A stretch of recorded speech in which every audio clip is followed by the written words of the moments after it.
Boa noite, professor André. Tudo bem? Me chamo André Fernandes. Nesse momento darei início ao nosso trabalho.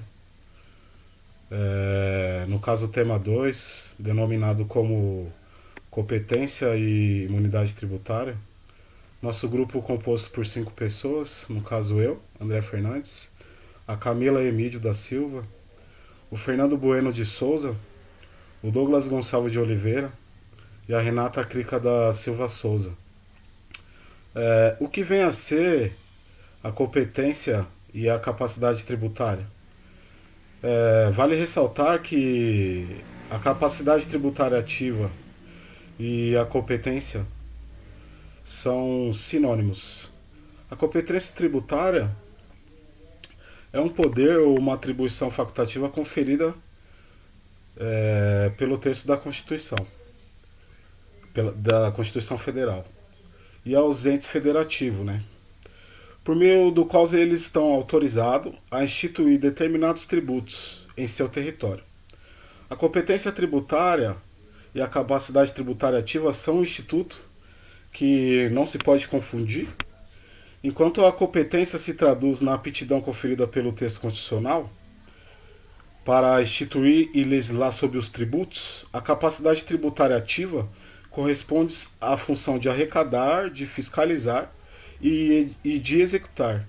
Em relação aos impostos de competência da União, são eles de importação, imposto de exportação, imposto sobre grandes fortunas, o IPI, o imposto de renda, o imposto residuais da União, o OF, o EG, que no caso é o Imposto Extraordinário de Guerra, e o ITR, que é o Imposto sobre Propriedade e Território Rural.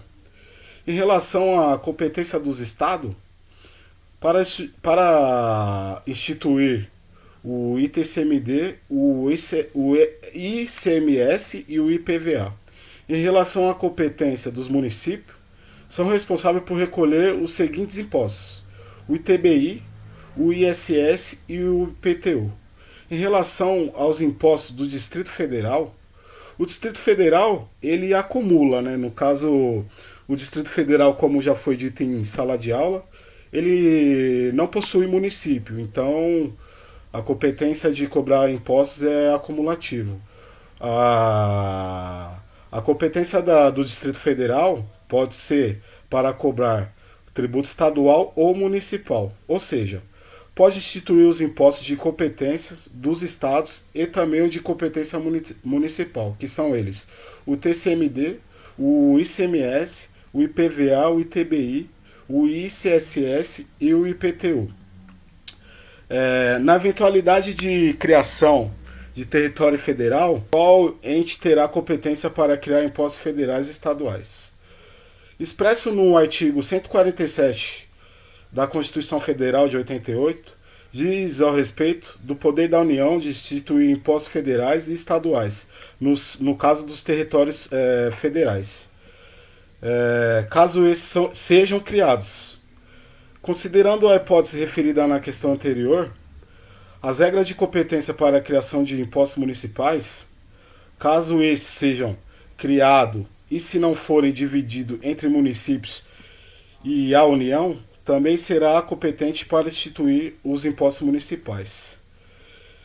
É correto dizer que taxas e contribuições de melhorias são tributos de competência concorrente?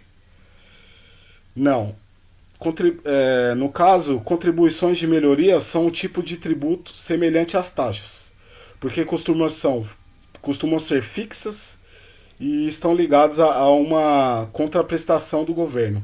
A diferença, no entanto, é que elas vão resultar em benefícios ao cidadão, não apenas um serviço em si. Nesse momento, gostaria de agradecer mais uma vez aí ao professor André pela oportunidade e passarei a minha palavra para minha ilustre amiga Camila Emídio, para ela dar continuidade e discorrer sobre o assunto da capacidade e imunidade tributária. Muito obrigado, até mais. Oi, professor. Nessa parte do trabalho, eu pego a palavra do meu amigo André. No tema de competência e imunidade tributária, eu vou abordar alguns pontos e eu vou começar explicando a competência residual e indicar, né, qual pessoa política tem a aptidão de criar o imposto residual e seus requisitos. A competência residual é aquela que apenas a União, por meio de lei complementar, pode instruir. E os outros, desde que cumulativos, tenham o fato gerador ou base de cálculo próprio, discriminados na própria Constituição, né? Trazendo agora um pouco com base no artigo 148 do inciso 1 da Constituição Federal, vou explicar a competência de imposto extraordinário, diferenciando ele do empréstimo compulsório. O extraordinário, em caso de guerra, é somente instituído pela União. E o empréstimo compulsório, ele é sim um contrato de empréstimo, sendo que o tributo em que a União cobra, ele é cobrado dos contribuintes. E aí agora com base no artigo 149 da Constituição Federal, de quem é a competência, né, para instituir esses tributos.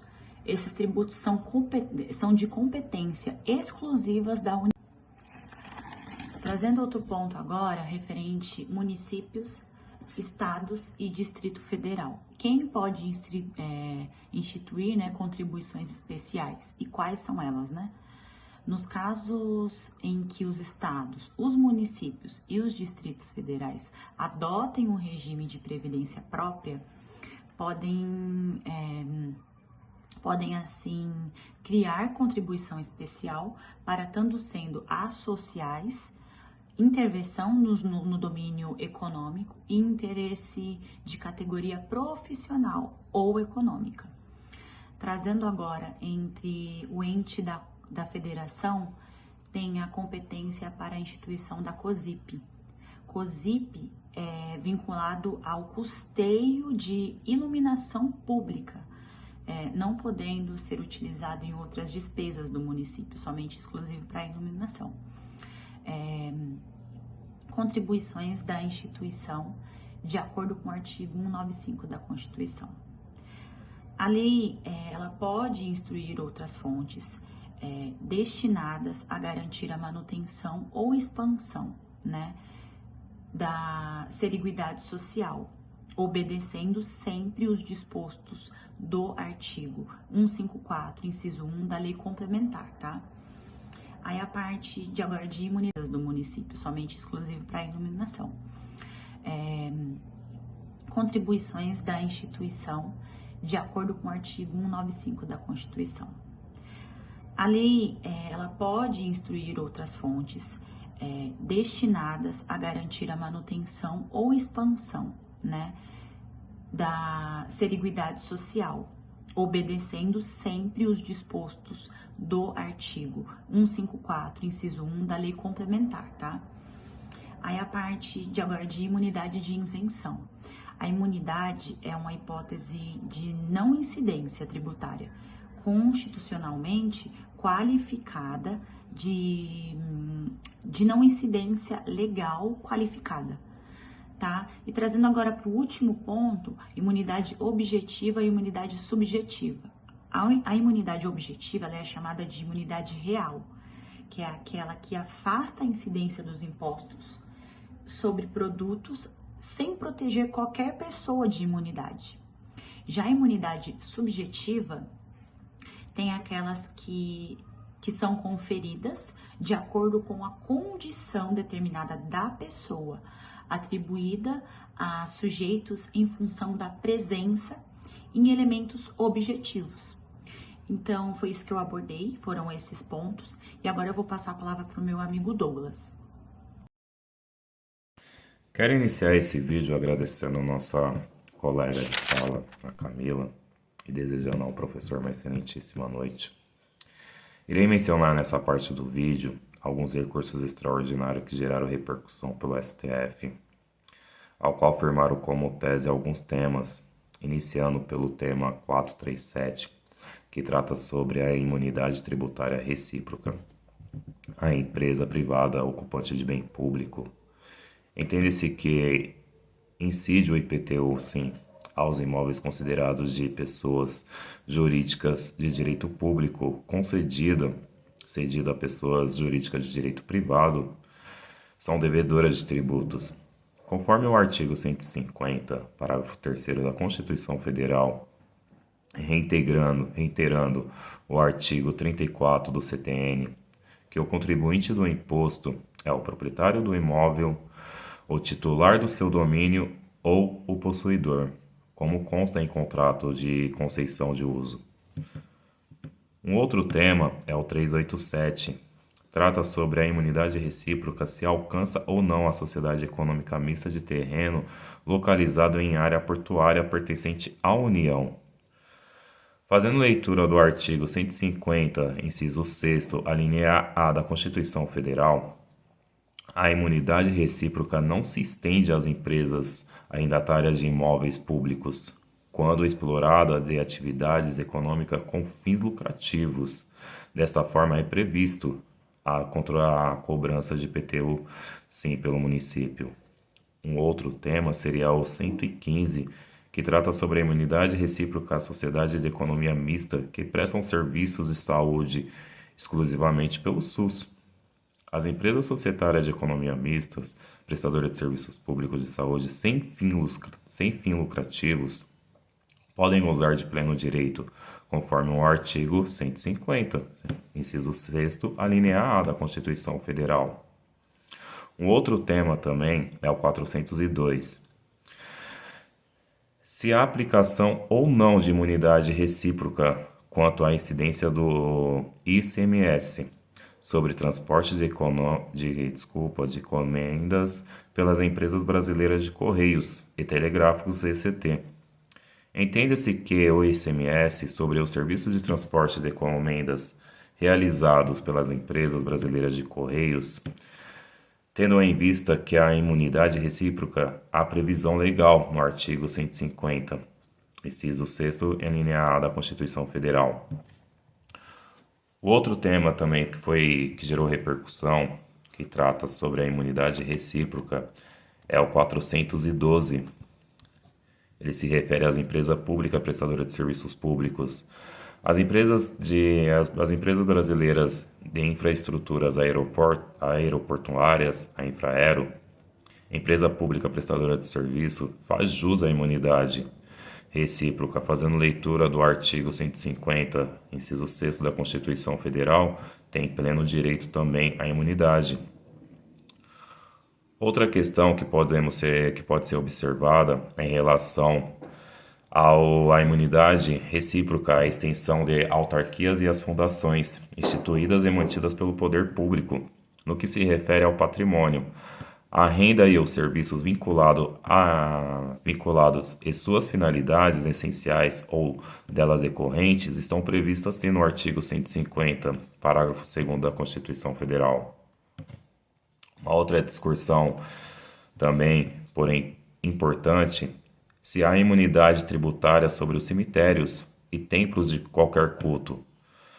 Fazendo jus ao artigo 150 da Constituição Federal, os cemitérios que consubstanciam extensões de entidades de cunho religiosos estão abrangidos pela garantia contemplada, que há impossibilidade de incidência de IPTU.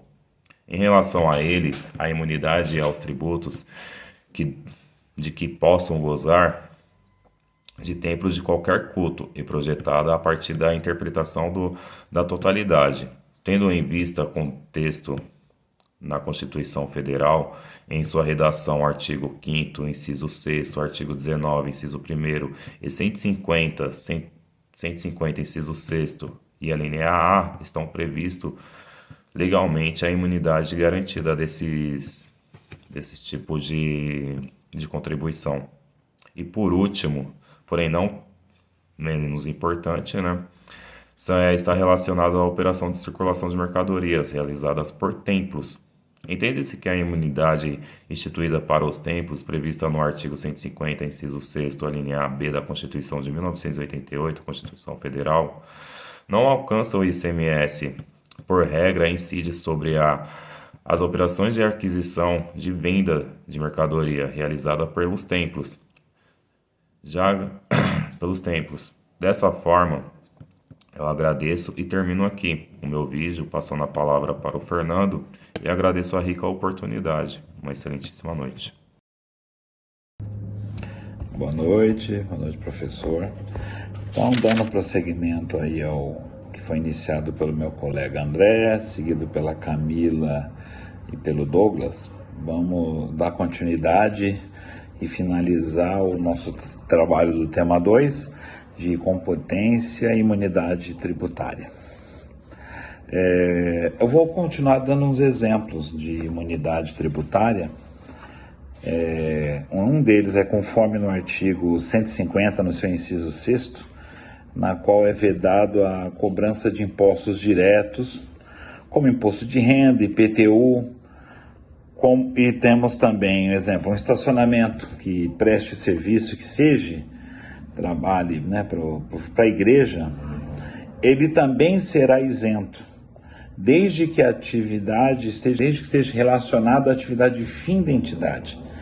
Né? Não poderia ser um estacionamento que só poderia prestar serviços à igreja, não a outros, como um mercado, um shopping e assim por diante. Também um exemplo bom, bem conhecido, que seria de impostos sobre livros, jornais, periódicos e papel para impressão, que consta no artigo também 150, no seu item, esse é o item delta. Periódicos e papel para impressão, que consta no artigo também 150, no seu item, esse é o item delta, na qual não são cobrados os impostos. Mas qual que é o intuito? O intuito seria proteger as liberdades individuais, liberdade de manifestação de pensamentos. Então, por isso, a Constituição já mantém isento. Mas isso seria apenas por esse ponto. Exemplos de aparelhos multifuncionais, como um iPad, que servem tanto para leitura, mas eles também, para outras utilidades, não são isentos dos impostos.